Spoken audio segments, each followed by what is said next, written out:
بالله السميع العليم من الشيطان الرجيم من همزه ونفخه ونفثه. بسم الله الرحمن الرحيم. فلما أسلما وتله للجبين وناديناه أن يا إبراهيم قد صدقت الرؤيا إنا كذلك نجزي المحسنين إن هذا لهو البلاء المبين. وفديناه بذبح عظيم وتركنا عليه في الآخرين. سلام على إبراهيم. سبحان ربك رب العزة عما يصفون وسلام على المرسلين والحمد لله رب العالمين.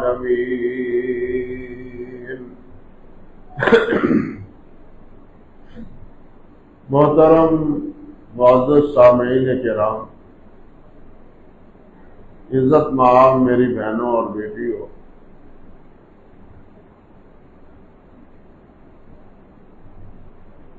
یہ بات سب آپ حضرات کے علم میں ہے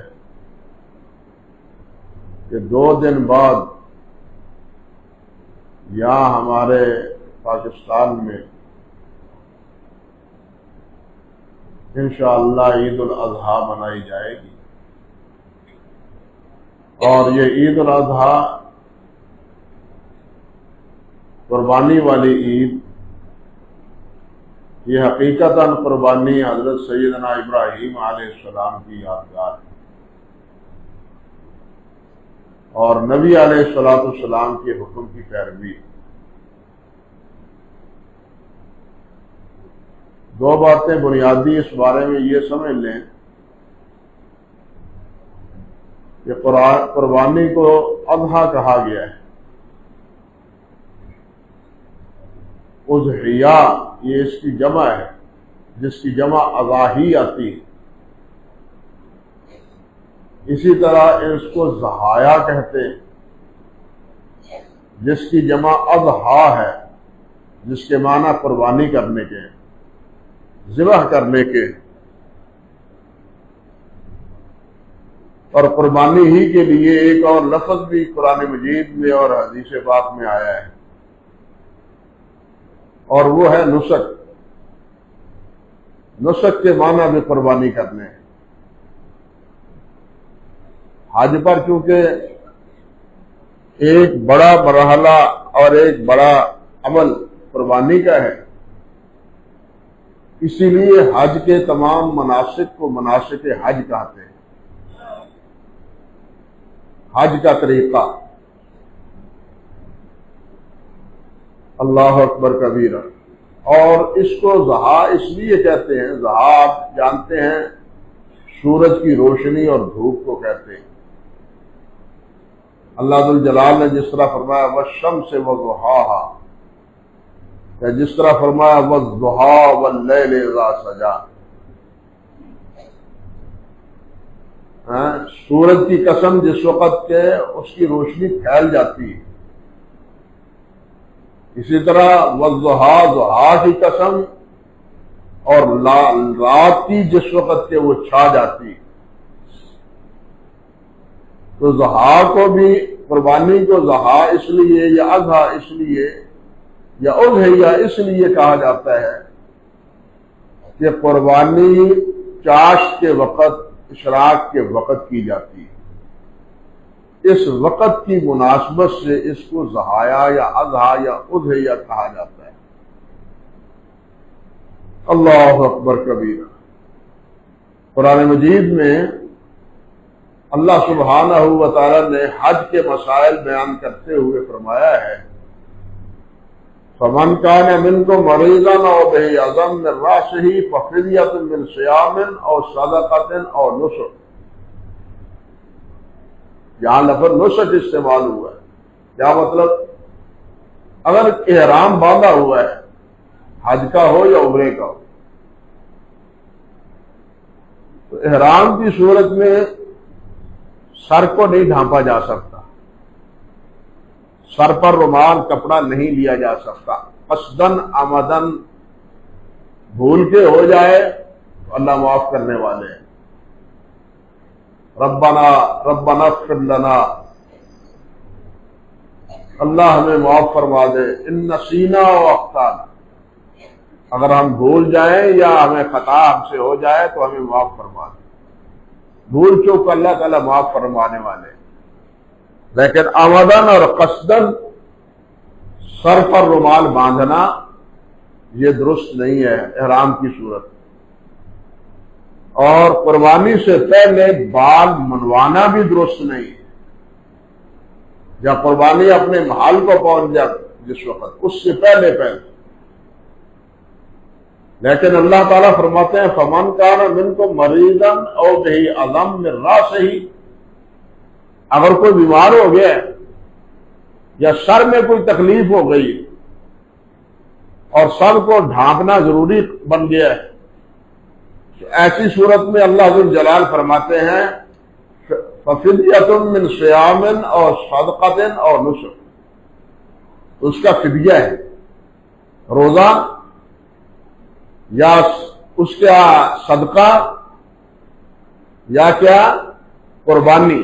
نسک تین باتیں ہیں. اب صدقہ یہاں یہ مسئلہ بھی سمجھے کہ اللہ تعالیٰ نے صرف اتنی بات فرمائی ہے من صیام اور صدقۃ اور نسک. صیام روزہ، تو کیا ایک روزہ رکھے؟ صدقہ فرمایا ہے تو ایک دو ریال، ایک دو روپے خرچ کر دے. صدقہ بہرحال صدقہ ہے، وہ ایک پیسے کا بھی ہے، 100 کا بھی ہے. اور نسک قربانی کرے. قربانی کے معنی میں تو واضح، لیکن یہ دو لفظ ہیں جو صیام، صدقہ اور صیام، اس کے بارے میں نبی علیہ الصلوۃ والسلام نے یہ بات وضاحت فرمائی کہ یہ روزے 3 رکھنے، ایک نہیں 3 رکھنے. اور یہ جو صدقہ ہے فرمایا وہ 6 مسکینوں کو کھانا کھلانا ہے، یہ صدقہ ہے. اب دیکھیے قرآن مجید کے ایک مفہوم میں ابہام پایا جاتا تھا. اللہ تعالیٰ نے فرمایا نا وَأَنزَلْنَا إِلَيْكَ الذِّكْرَ لِتُبَيِّنَ لِلنَّاسِ مَا نُزِّلَ إِلَيْهِمْ، کہ ہم نے آپ کی طرف قرآن نازل ہی اس لیے کیا ہے تاکہ آپ لوگوں کو مسائل سمجھا دیں، بیان کر دیں، واضح کر دیں. جس میں وضاحت نہیں ہے اس کی آپ وضاحت کر دیں. تو یہ وضاحت بھی نبی علیہ السلام نے جو کی ہے وہ من جانب اللہ ہے، من جانب اللہ ہے. اور اسی لیے اللہ کے نبی کے جتنے احکام ہیں ان کی پیروی اللہ کی پیروی ہے. من یطع الرسول فقد اطاع اللہ، جو رسول کی اطاعت کرتا ہے وہ اللہ کی اطاعت کرتا ہے، کیونکہ رسول کی تابعداری اللہ ہی کے حکم سے، اور رسول جو وضاحت کرتا ہے وہ اللہ رب العزت کی ہدایت کے مطابق کرتا ہے. اللہ اکبر. یہ مسئلہ آیا، میں نے عرض کر دیا. اب آگے چلیں. نسک کے بارے میں دیکھیے قرآن مجید میں معروف آیت ہے ان صلاتی و نسکی و محیای و مماتی باللہ رب العالمین. ان صلاتی و نسکی، یہاں سب یہی مانا کرتے ہیں میری نماز اور میری قربانی. حدیث میں یہ بھی آیا کہ نبی علیہ السلام جس وقت قربانی کرتے تھے، حضرت جابر جس طرح بیان فرماتے ہیں جب آپ قربانی کرتے تو پہلے یہ دعا پڑھتے انی وجہت وجہی للذی فطر السماوات والارض حنیفا وما انا من المشرکین. میں نے اپنی توجہ ایک اللہ کی طرف کر لی، سب سے کٹ کے، سب سے جدا ہو کے میں اللہ کا بن گیا. حنیفا وما انا من المشرکین. میں شرک کرنے والا نہیں ہوں. فرمایا اس کے بعد وہ یہی آیت ان صلاتی و نسکی و محیای و مماتی للہ رب العالمین لا شریک لہ وبذلک امرت وانا من المسلمین. روایات میں آتا ہے انا اول المسلمین. یہ پڑھ کے نبی علیہ الصلوۃ والسلام جانور قربان کرتے تھے. بسم اللہ واللہ اکبر یہ دعا آنی چاہیے ذبح کرتے ہوئے. تو اس دعا میں ان صلاتی و نسکی، نسک سے یہاں بھی مراد کیا ہے؟ قربانی. اس لیے قربانی کے لیے اضحیٰ، ضحایا، اضحیہ، نسک یہ سارے لفظ استعمال ہوتے ہیں. اور یہ بھی دیکھیں لفظ کی مناسبت سے جس طرح میں نے عرض کیا حدیث میں بھی یہ اس کی وضاحت موجود ہے. نبی علیہ الصلوۃ والسلام نے ارشاد فرمایا، صحیح بخاری کی روایت ہے حضرت براء بن عازب رضی اللہ تعالی عنہ سے کہ ان اول ما نبدأ به في يومنا هذا ان نصلي ثم نرجع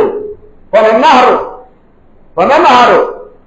فرمایا ہم سات کے دن سب سے پہلے نماز پڑھیں گے، نماز کے بعد خطبہ ہوگا، خطبے کے دوران یہ مسائل بیان فرمائے، پھر فرمایا اس کے بعد قربانی کریں گے.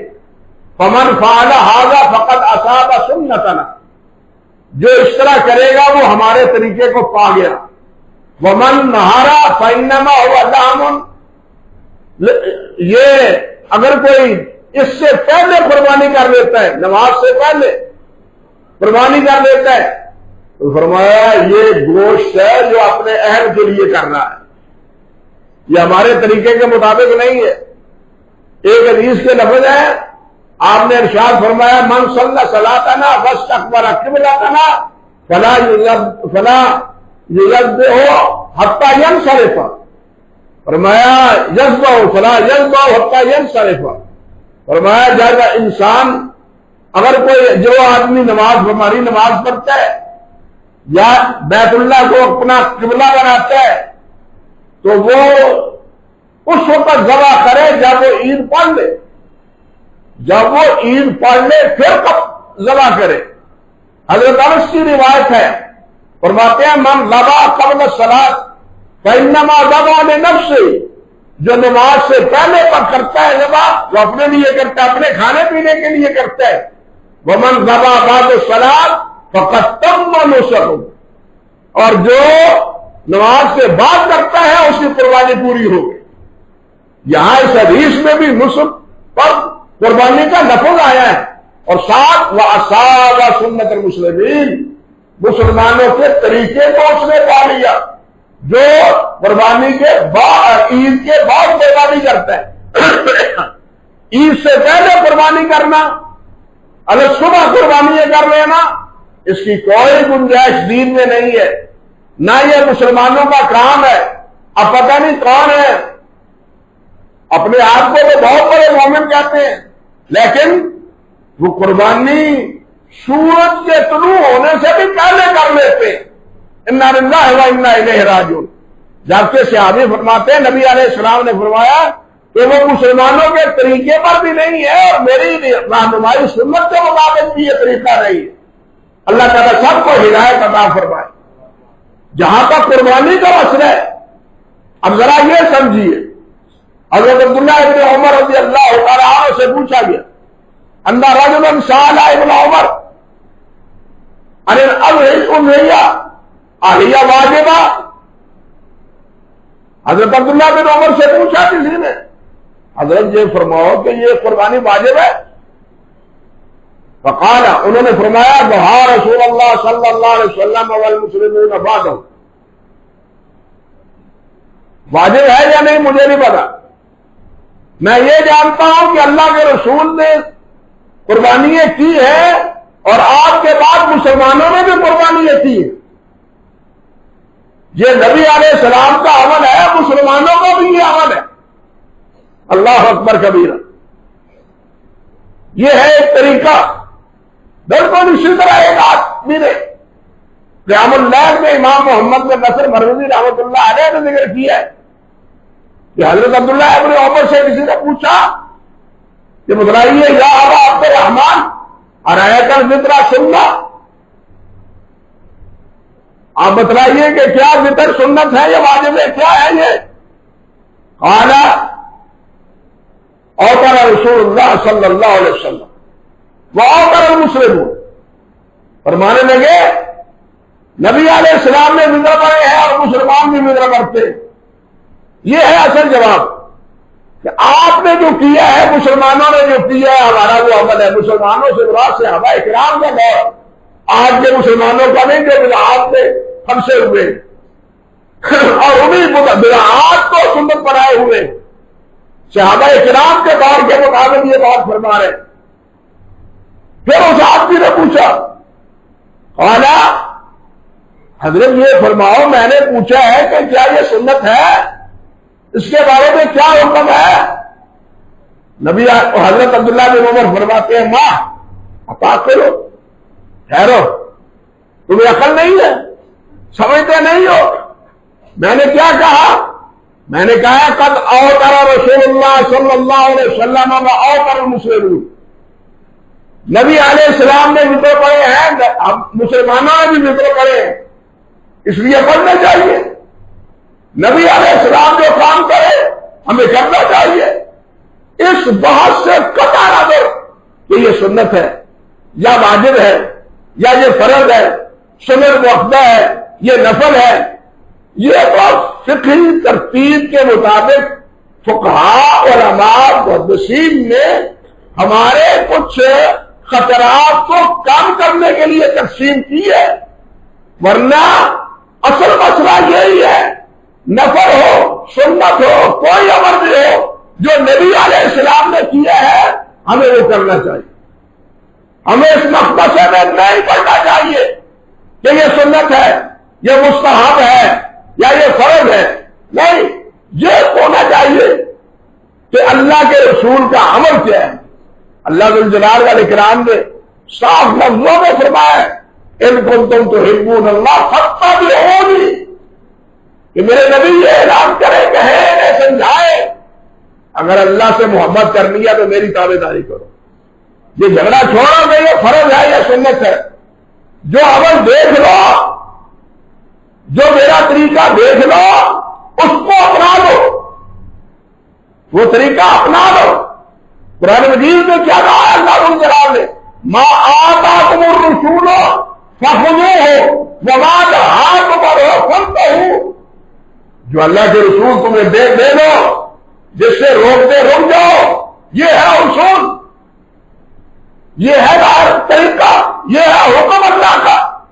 جو رسول دے اس کو نبی علیہ السلام نے بھی فرمایا ہے، ماں امر تو ہوتے شہر فاتو نہیں استطاعتم وما نہیتکم عنہ فانتہوا، دو چیزیں ہیں، جس چیز کا میں حکم دیتا ہوں حسب استطاعت اس پر عمل کرو، حکم قربانی کرو۔ اگر ایک آدمی استطاعت ہی نہیں رکھتا تو وہ کیسے کرے؟ حکم ہے کھڑے ہو کے نماز پڑھو، اگر کوئی استطاعت نہیں رکھتا تو کیا کرے؟ حکم ہے کہ نماز پڑھنے سے پہلے وضو کرو، اگر وضو کی استطاعت نہیں کرتا تو کیا کرے؟ اسی لیے فرمایا کہ مستطاعتم حسب استطاعت اس پر عمل کرو، لیکن میدان ہے تو کمر شے، جب کسی چیز سے روک دو فانتہوا، بس اس سے رک جاؤ، اس کے بارے میں یہ نہ ہو کہ یہ مکروہ ہے، یہ حرام ہے، مکروہ تحریمی ہے، کیا ہے یہ؟ ایک مقدسے میں نہ پڑھو۔ فقہاء نے یہ تقسیم کی ہے، تقسیم درست ہے، لیکن یہ ہماری کوتاہیوں پر ہمیں دلاسا دینے کے لیے، ہمیں سمجھانے کے لیے تابعداری کا تقاضا یہ ہے کہ ما آتاکم الرسول فخذوہ وما نہاکم عنہ فانتہوا۔ نبی علیہ السلام نماز پڑھ رہے تھے، مسجد نبی میں اس وقت صفحے کب ہوتی تھی، قالینیں کب ہوتی تھی، جوتے نالین مبارک پہنے ہوئے تھے، اور صحابہ کرام نے بھی پہنے ہوئے تھے۔ دوران نماز نبی علیہ السلام نے اپنے نالین مبارک اتار دی، دوران نماز اتار کے بائیں جانب کر دی، بائیں جانب کر دی۔ پچھلی صاحب نے صحابہ کرام نے دیکھا، انہوں نے بھی جوتے اتار دیے، انہوں نے بھی اتار دیے۔ نماز سے فراغت کے بعد نبی علیہ السلام نے پوچھا، اور مجھے تو جبرائیل نے آ کے بتلایا تھا کہ آپ کے جوتے میں نجاست لگی ہوئی ہے۔ آپ کو علم، بات سمجھ لیں، آپ کو علم نہ تھا، آپ کو علم ہوتا تو آپ جوتے میں مبارک پہن کے نماز پڑھتے۔ جبرائیل کے بتلانے سے پتا چلا کہ جوتے میں نجاست لگی ہوئی ہے، نکال دیا، اتار دیا۔ پوچھا تم نے کیوں اتارے؟ ایک ہی جواب تھا، جناب آپ نے پہنے ہوئے تھے، ہم نے بھی پہنے تھے، آپ نے اتار دیے، ہم نے بھی اتار دیے۔ اصل اطاعت تو یہ ہے، اصل فرمانبرداری تو یہ ہے، یہ مقصد ہے۔ اچھا جی داڑھی یہ سنت ہے کہ واجب ہے، یہ ہمارے یہاں ہے نا بچاؤ کے راستے، یہ بچاؤ کے راستے نہیں، یہ سنت ہی نہیں، سنت انبیاء ہے، سنت مصطفیٰ ہی نہیں، سنت انبیاء ہے۔ بلکہ علماء نے تو اس کو فرض قرار دیا ہے کہ اللہ کے نبی نے اس کو حکم دیا ہے، اس کا حکم دیا ہے کہ داڑھیوں کو بڑھاؤ۔ لیکن ہم اس مخمصے میں ہے کہ مولوی صاحب یہ داڑھی سنت ہے یا یہ فرض ہے، اس مخمصے میں پڑے ہوئے ہیں۔ بس اللہ کے نبی نے فرمایا ہے، ہمارا کام ہے اس کی اطاعت کرنا، ہمارا کام ہے اس کی فرمانبرداری کرنا۔ یہی جواب دیا حضرت عبداللہ بن عمر رضی اللہ تعالیٰ عنہ نے قربانی کے بارے میں بھی، وطروں کے بارے میں بھی، کہ اللہ کے رسول نے قربانی کی، ہم نہیں، صحابہ کرام نے بھی کی، ہم بھی کرتے، مسلمان بھی کرتے، نبی علیہ السلام نے وطر پڑھے، ہم نے، صحابہ کرام بھی وطر پڑھتے تھے، ہم وطر پڑھتے ہیں۔ یہ مسئلہ نہیں کہ یہ سنت ہے، یہ بس یہ ہے کہ آپ نے کیا ہے۔ یا ایک بات اور دیکھیے، اللہ اکبر کبیرہ، کہ قربانی اس میں ہے کیا اصل چیز؟ قربانی میں اصل چیز یہی جانور کا ذبح کرنا، یہ مطلوب ہے، احراق دم یہ ہے، یعنی قربانی کا جو حکم ہے اصل وہ یہ نہیں پیسہ تقسیم کر دیا جائے، فقراء اور مساکین میں قربانی ہو جائے گی، نہیں، قربانی کا رکن کیا ہے؟ احراق دم، خون کا بہانا، ذبح کرنا، خون کا بہنا، یہ اس کا رکن ہے۔ اور جب تک کوئی رکن ادا نہ ہو، انسان جو مرضی ہے کر لے، وہ کبھی بھی نہ اس پر قربانی کا اطلاق ہوگا، نہ اس عبادت پر عبادت کا اطلاق ہوگا۔ آپ دیکھیں حج میں عرفات کی حاضری رکن ہے، حج میں طواف افاضہ، جس کو طواف زیارہ بھی کہتے ہیں، یہ رکن ہے۔ اگر ان میں سے دو میں سے کوئی بھی رہ گیا تو حج باطل۔ حتیٰ کہ یہ بڑا مسئلہ احاط ہے، 10 کو اگر طواف زیارہ نہیں کیا یا بعد میں بالکل نہیں کر سکا کسی عذر کی وجہ سے اور گھر واپس لوٹ آیا، اس کا حج نہیں ہے۔ نہ صرف یہ کہ اس کا حج نہیں ہے، بلکہ ازدواجی زندگی میاں بیوی کی وہ بھی حلال نہیں ہے، کیونکہ ابھی یہ احرام کی صورت میں ہے۔ یہ حلال اس کے لیے کب ہوگا؟ ہوگی جب وہ طواف زیارہ کرے گا، اس رکن کو پورا کرے گا۔ رکن کے بغیر کوئی چیز پوری، نماز میں تکبیر تحریمہ کیا ہے؟ رکن ہے۔ رکوع کیا ہے؟ رکن ہے۔ سجدہ کیا ہے؟ رکن ہے۔ سورۃ فاتحہ کیا ہے؟ رکن ہے۔ اگر آپ تکبیر تحریمہ نہ کہیں تو کیا خیال ہے نماز شروع ہو جائے گی؟ رکوع نہ کرے نماز ہو جائے گی؟ 2 سجدے نہ کرے، 1 سجدہ کرے نماز ہو جائے گی؟ نہیں ہو، جب تک 2 سجدے رہتے، دونوں سجدے رکن ہیں۔ اس لیے رکن کی ادائیگی کے بغیر وہ عمل پورا نہیں ہوتا، کوئی بھی ہو۔ اسی طرح قربانی میں یہ احراق دم، قربانی ذبح کرنا یہ حکم ہے قربانی کا، یہ نہیں کہ قربانی کے پیسے کسی کو دے دیے جائیں یا کسی غریب کو، کسی تنظیم کو، یا گورنمنٹ لے کے اس کو قومی فنڈ میں جمع کر کے لوگوں میں خرچ کر دے۔ بالکل اس کی گنجائش نہیں ہے، بالکل اس کی گنجائش نہیں۔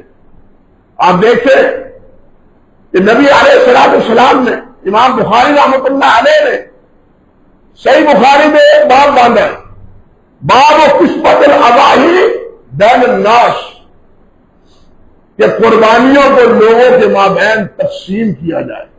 کیا مطلب؟ فرماتے ہیں عقبہ بن عامر رضی اللہ تعالیٰ عنہ قسم النبی صلی اللہ علیہ وسلم بین اصحابہ الضحایا، اللہ اکبر کبیرہ۔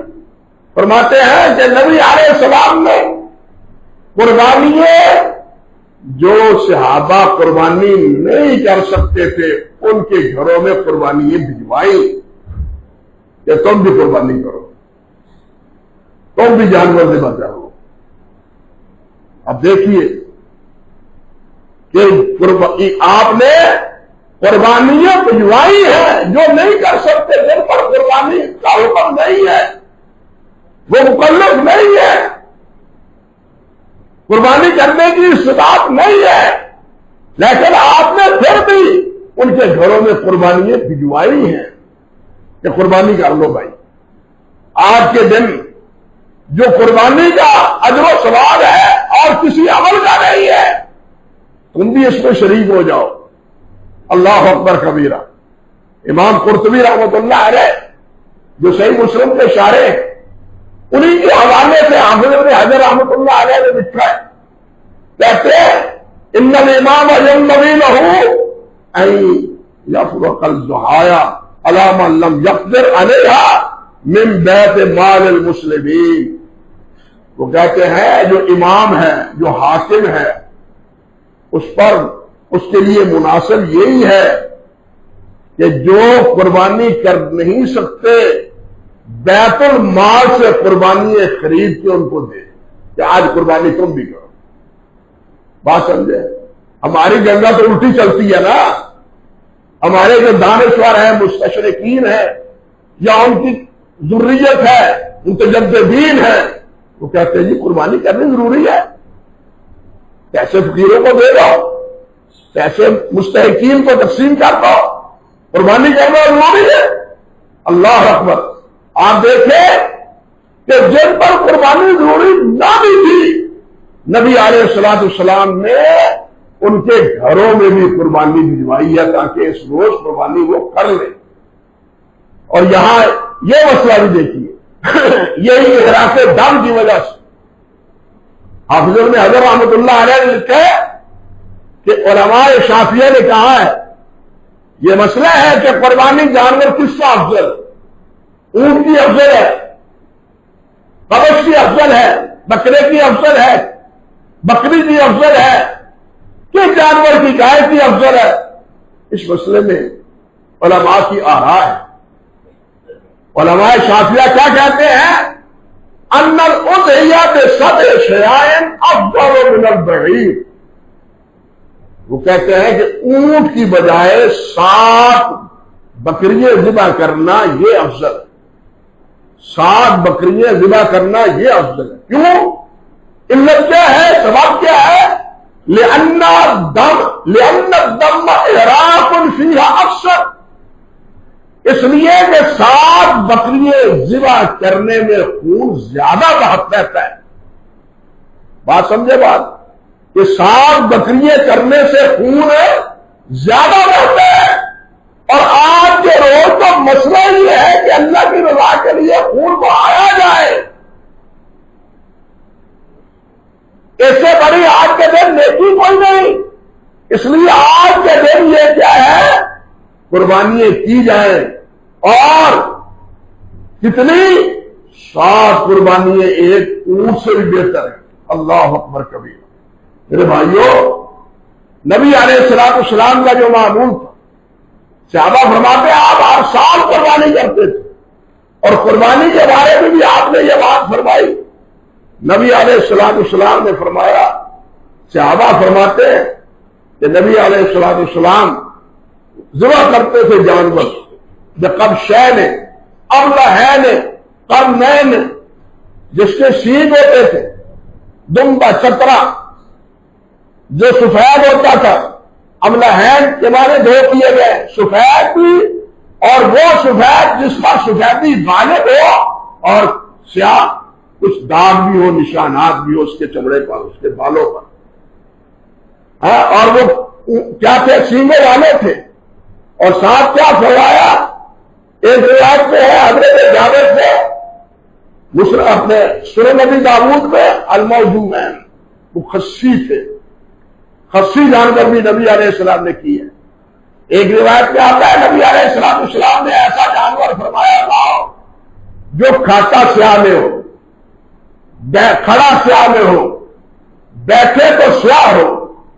صحابہ کرام فرماتے ہیں ایسا جانور، یعنی یہ حصہ اس کا یہ سیاہ تھا، منہ اس کا بات یہ سیاہ تھے، پاؤں یہ کھر سیاہ تھے. اور جیسے ہم بھینس کے بارے میں کہتے ہیں پنج کلیانی، جس کا منہ سفید پاؤں سفید ہے، اسی طرح قربانی کے جانور میں مسئلہ اٹھتا ہے. وہاں نبی علیہ السلام اس قسم کا جانور بھی تلاش کرتے اور کرواتے تھے.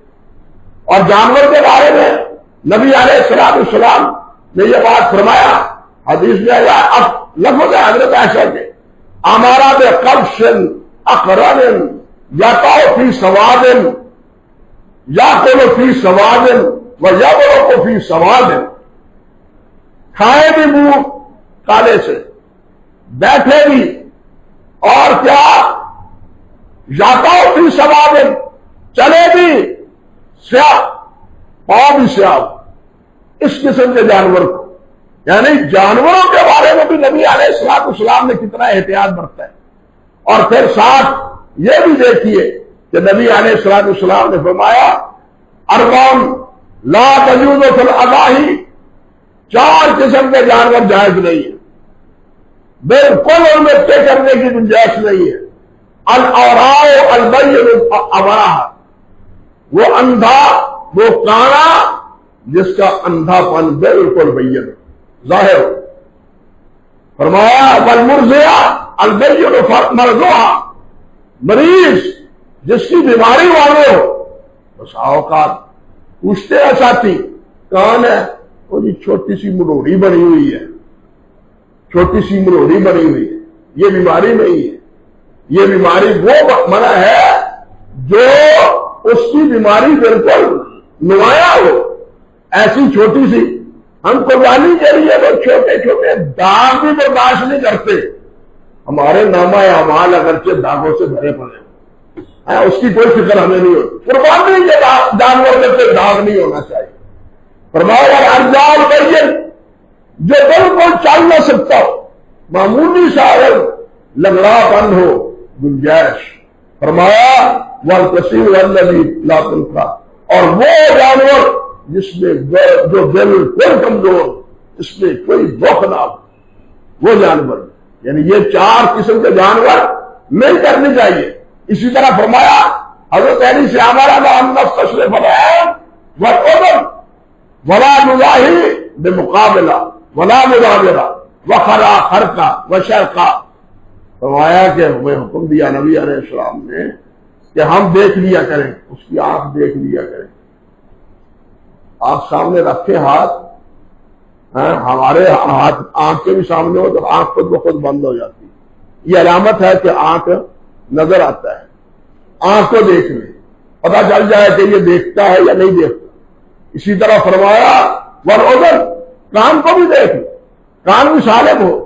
اور وہ جانور نہ کرے جو مقابلہ کان کا یہ حصہ آگے سے کٹا ہوا، ولا مدابرہ پیچھے سے کٹا ہوا، ولا شرقہ درمیان سے کاٹا ہوا نہ ہو، چیر نہ دیا ہو، ولا خرقہ درمیان سے سوراخ نہ نکالا ہوا ہو. کان میں یہ چیزیں دیکھ لینی چاہیے، کیونکہ شیطان نے روز اول کہا تھا سورۃ الاعراف پڑھ کے دیکھیں کہ میں ان کے جانوروں کے کان کٹواؤں گا، کان ان کے جانوروں سے کٹواؤں گا، ان کے کان چرواؤں گا۔ ہاں، اور ہمارے بھی ایسے ذمہ دار بعض ہیں، اور جی کان کٹیا سونا لگتا ہے، انا للہ و انا الیہ، یہ سونا نہیں لگتا، یہ شیطان کے ہاتھے چلے جاتے ہیں۔ اللہ تعالیٰ ہمیں صحیح معنوں میں قربانی کرنے کا جو ہے نا اجر و ثواب و عطا فرمائے، اور ان شرائط کو ملحوظ رکھتے ہوئے قربانی کرنے کی توفیق دے جن کے شرائط نبی کریم صلی اللہ علیہ وسلم نے بیان فرمائے ہیں اور صحابہ کرام نے ان کا اہتمام کیا ہے۔ اقول قولی ھذا استغفر اللہ لی ولکم ولسائر المسلمین۔